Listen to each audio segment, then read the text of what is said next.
16 साल की एज में मेरा पहला गाना रिलीज हो गया था। तुम सोच रहे हो कि मैं रॉक स्टार हूं? हाँ, सच में मैं एक बहुत बड़ा रॉक स्टार हूं। तुम्हें पता है मैं इतना जल्दी इतनी कम उम्र में कैसे इतना सक्सेसफुल हो गया हूं? क्योंकि ये जो एक दरख्त है ना, दरख्त के पत्ते हैं जो सब रॉक स्टार है।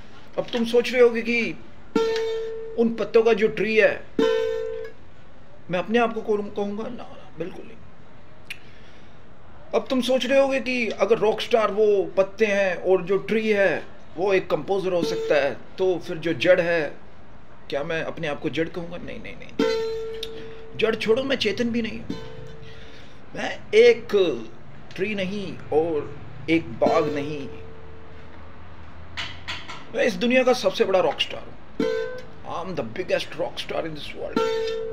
उसकी वजह यह है कि बहुत ही कम उम्र में मैं सक्सेसफुल हो गया और 16 साल की एज में मेरा पहला गाना रिलीज हो गया। जैसे जैसे मुझे कामयाबी मिलती गई और मेरी फैन फॉलोइंग, और आज इंस्टाग्राम पे मेरे 5 लाख फॉलोअर्स हैं और फेसबुक, ट्विटर और लिंक्डइन पे लोग मुझे करोड़ों में फॉलो करते हैं।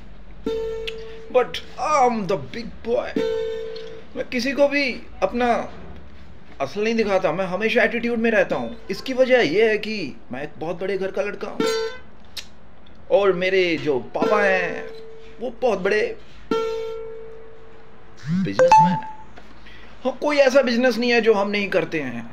हाँ, माना कि आज के टाइम में बहुत बड़े बड़े बिजनेसमैन हैं, बट उन सब बड़े बड़े बिजनेसमैनों का जो बाप है वो मेरा बाप है। उसकी वजह यह है कि हम जो बिजनेस करते हैं उसे हम सक्सेसफुल कर देते हैं।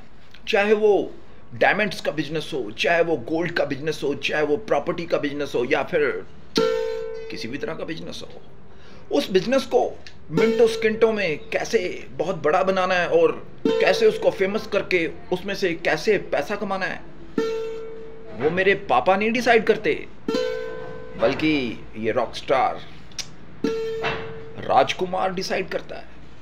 राजकुमार एक बहुत बड़ा रॉक स्टार है और अंदर से एक बहुत बड़ा बिजनेस टाइकून, जिसे बिजनेस का ए से लेके जेड तक हर कुछ पता है। और जितने बड़े बड़े बिजनेसमैन हैं उसके पास बिजनेस की स्ट्रैटेजी को जानने के लिए आते हैं। बट मेरे को एक रॉक स्टार बनना है, इसलिए उस बिजनेस में से मैं उनको इन्वेस्ट करवा के अपनी एल्बम भी निकाल लेता हूँ।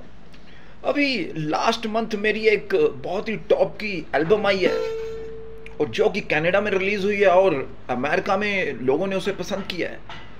और आपको ये जान के भी खुशी होगी कि नेक्स्ट मंथ एक मेरी एल्बम आने वाली है चंडीगढ़ से और उसे यूके, जापान में बहुत पसंद करेंगे। ओके, फिर मैं चलता हूँ, बाय बाय।